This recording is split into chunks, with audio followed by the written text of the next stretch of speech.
बिस्मिल्लाहिर्रहमानिर्रहीम। अस्सलामु अलैकुम वरहमतुल्लाहि वबरकातुहू। सल्लल्लाहु अला हबीबिही मुहम्मदिन व आलिहि व सहबिही वसल्लम।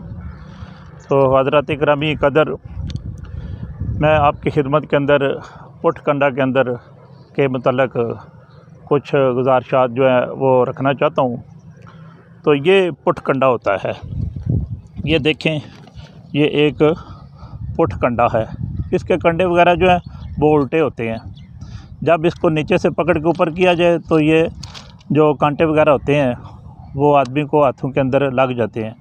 और इसके ये पत्ते वगैरह हैं, इनको बगौर मतलब मुलाजा कर लें। और ये पुठ कंडा है। ये पुठ कंडा का दरख्त जो होता है वो बूटा वगैरह जो होता है, ये माशाल्लाह को 4-5 फुट तक ये बढ़ सकता है। और इसके बेशुमार फ़वाइद हैं।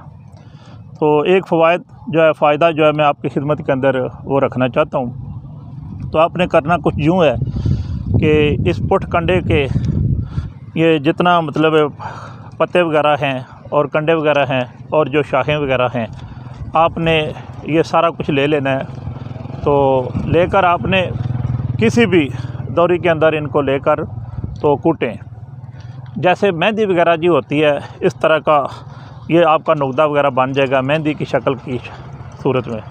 तो आपने करना फिर ऐसे है कि वो जो दोस्त अहबाब जिनके पाँव की तलियां जो हैं वो जलती हैं, जो कहते हैं कि मेरे पाँव से सेक निकलता है, तो ये मेहंदी की तरह आपने पाँव की तलियों के अंदर ये लगा देनी है। रात को लगा दिया करें और सुबह उतार दिया करें।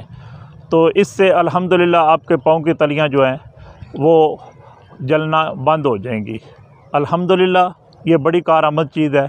और इसी तरह अगर इसको लेकर आप सुखा कर तो इसका अगर नमक ले लें तो वो खांसी के लिए बड़ा अच्छा है और दमे के लिए बड़ी अक्सीर चीज़ है।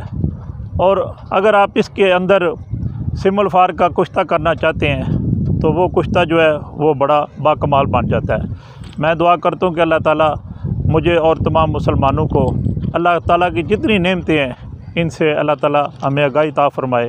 फ़ी अमानिल्लाह व रसूलिही सल्लल्लाहु तआला अलैहि व आलिहि वसल्लम। अस्सलामु अलैकुम व रहमतुल्लाहि व बरकातुहू।